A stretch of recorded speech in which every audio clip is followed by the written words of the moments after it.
guys, welcome to today's daily roundup and this WrestleMania 38 night to recap review.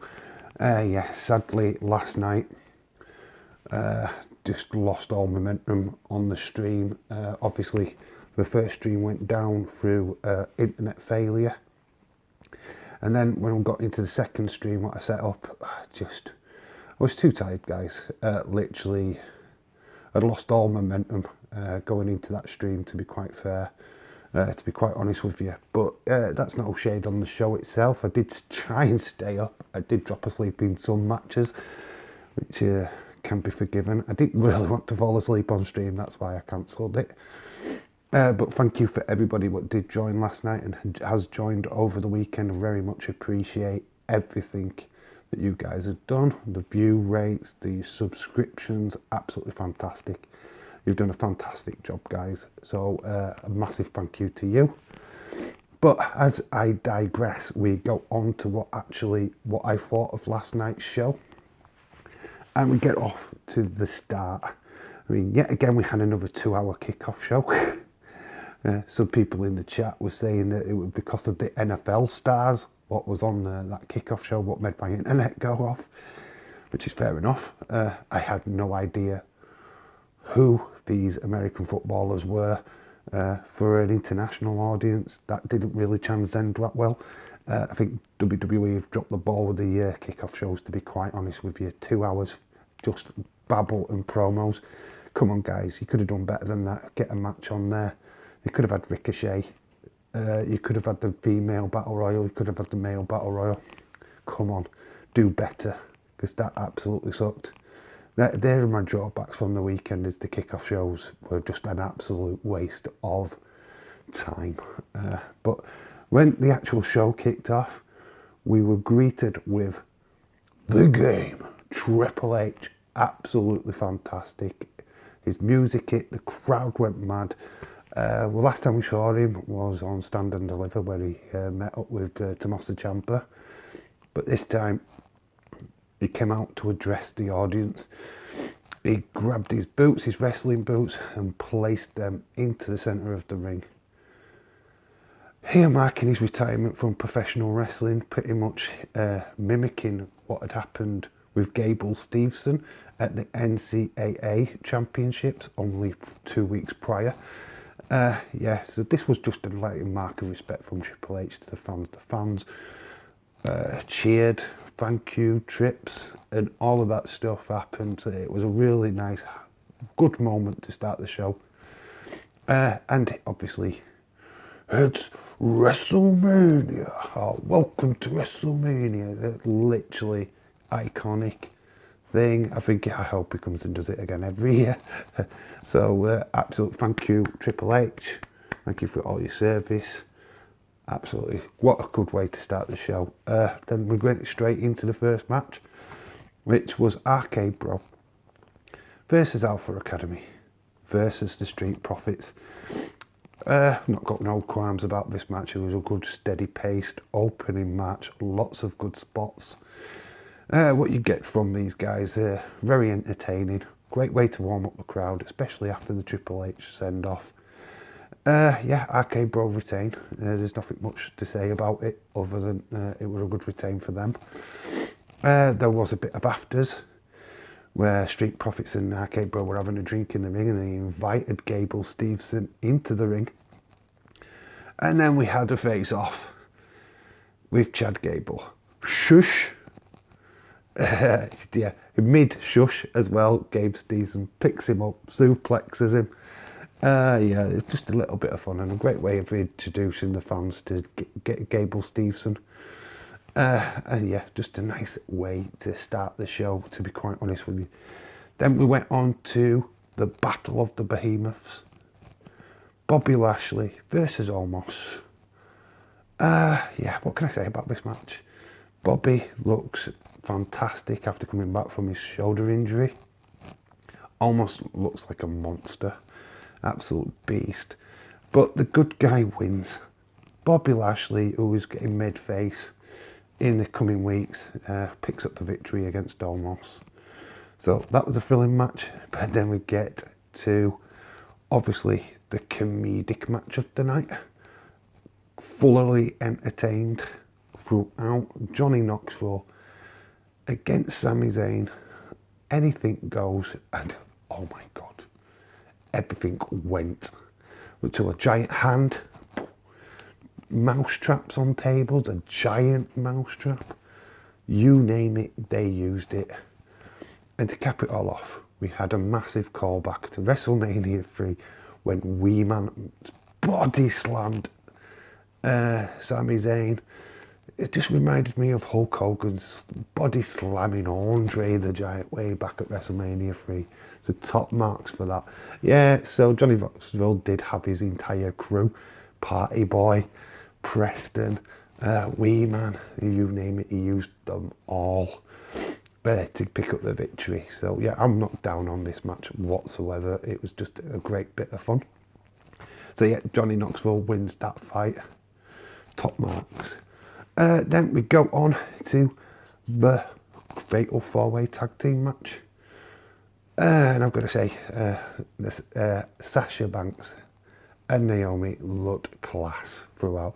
They turned up in a car, a sports car, I believe. I don't know what make it was, I'm not into cars. But they just looked boss all the way through. Great tag team match. Liv and Rhea dressed up in Catwoman attire. Well, actually, Rhea looked like a rabbit. I have no idea, but yeah, definitely kind of like goth, like S&M kind of esque attire. But yeah, all looked great on the show. But yes, we have new tag team champions, and that is Sasha Banks and Naomi. So congratulations to them. Great on the win. So yes, first title change of the night goes to Sasha and Naomi.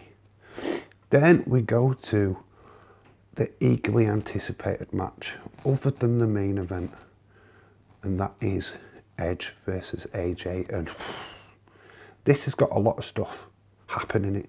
The entrance of Edge especially, sat in a chair, he raises up, there's fire around him. Signal a new brood maybe, or a new Ministry of Darkness.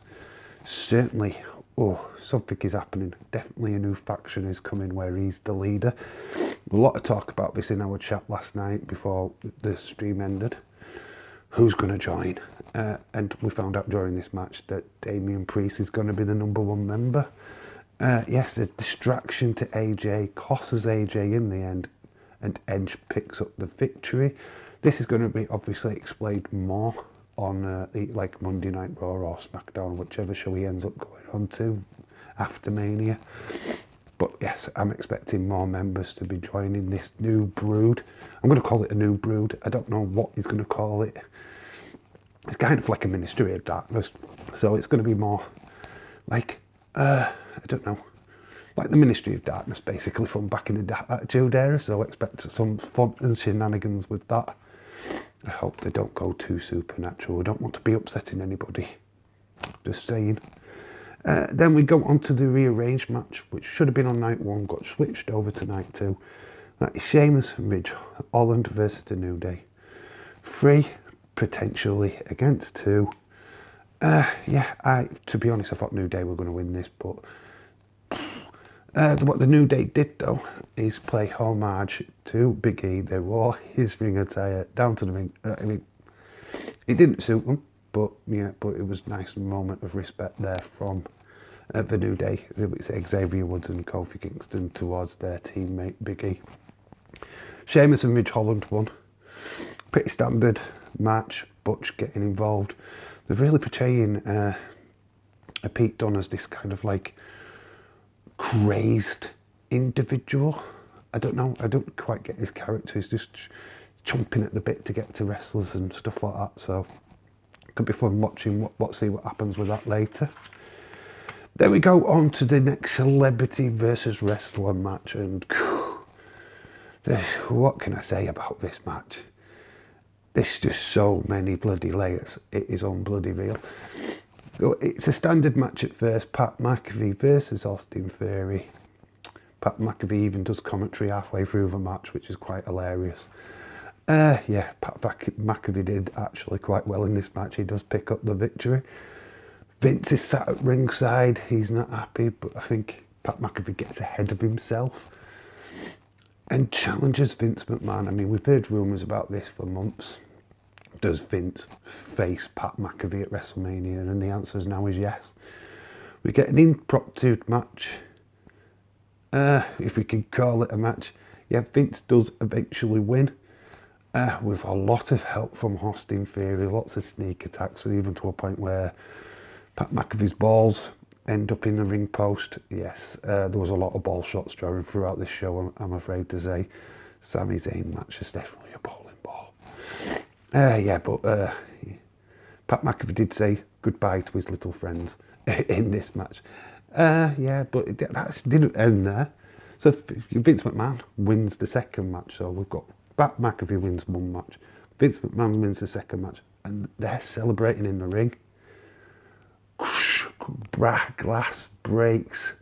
It's no other than Stone Cold Steve Austin. As if we didn't have enough of him from the first night, we've got him on night 2 as well. Best show ever. Yeah, I mean, literally, Punk comes down to the ring, delivers a stunner to Austin, who sells like the Rock sell, bounce literally off the floor. But it's not done there. It's not finished there. We get a moment with him and Vince McMahon sharing a drink, but it's only going to go one way. Stunner to Vince. Okay, let's just hold it there. Let's just calm it down, because seriously, that's a stunner. I know Vince is in his 70s and everything else, but he knows how to sell a stunner, right? That was horrible. One of the worst stunners I have ever seen in pro wrestling. Even worse than Linda McMahon's stunner take years ago. Yeah, Vince ends up stumbling around into the ropes and falls backwards from the stunner. I've never seen that ever in the history of stunners. You normally go forward. Vince decides to go backwards. Yeah, so one of the worst bumps in pro wrestling history, I've got to admit. But still. But then, he's not even finished there. Stone Cold's not finished there. I mean, he's just done Austin. He's done the boss. He offers a drink to Pat McAfee, and there's only one thing that's going to happen. Boom! Stunner. And Stone Cold finishes off. I mean, he's literally laughing his tits off by this point. He's Stone Cold. He's having a laugh. He's getting the beer thrown on him 2 nights in a row where he's drenched in his own beer. Top max for that. What a great segment, but a little bit all over the place, I've got to admit. But a nice little bit of fun, and that's what it was. Vince chalking up a victory after his loss to Bret Hart, about 12 years ago.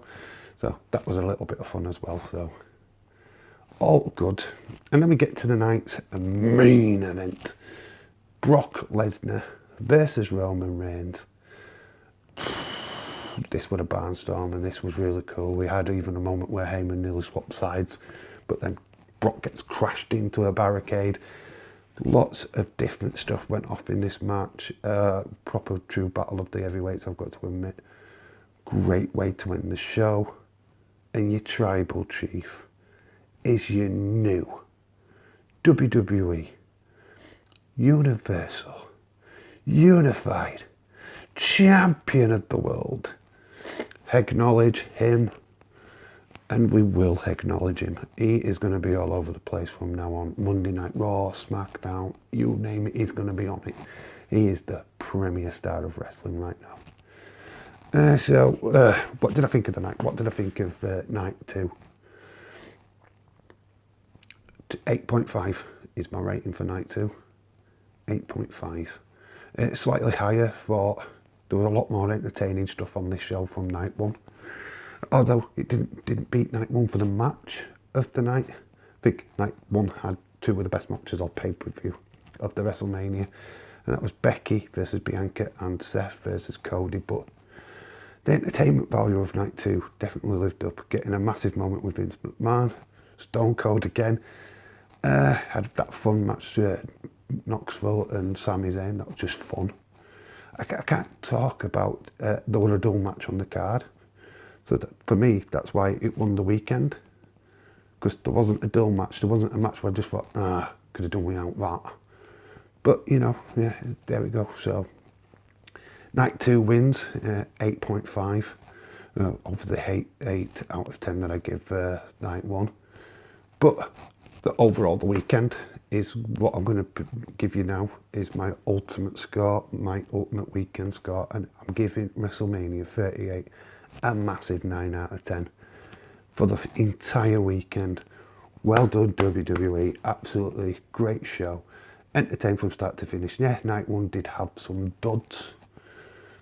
The matches that we could have done without, the pre-shows, really work at that WWE. Let's get some matches on them bad boys, because talking for 2 hours, you're boring people. You can't do it. I think people will be stopping watching the kickoff shows if you don't promise matches, trust me. I mean, AEW are doing that a little bit better with their buy-in shows right now. You're getting 2 matches. We haven't had flipping 1 at WrestleMania. Come on. Get your act together. But that's my only gripe about the entire weekend. Let me know in the comment section below what you thought of night 2. What did you think of WrestleMania 38? What were your scores on the night? Because I have, obviously, with the stream being down, I haven't seen them, so I want your scores in the comment section below. And if you're new or you've just seen these videos for the first time, please like, comment and subscribe. Share on social media, let people know what's going off. And yeah, until tomorrow at 5, we will be back with the Raw after Mania.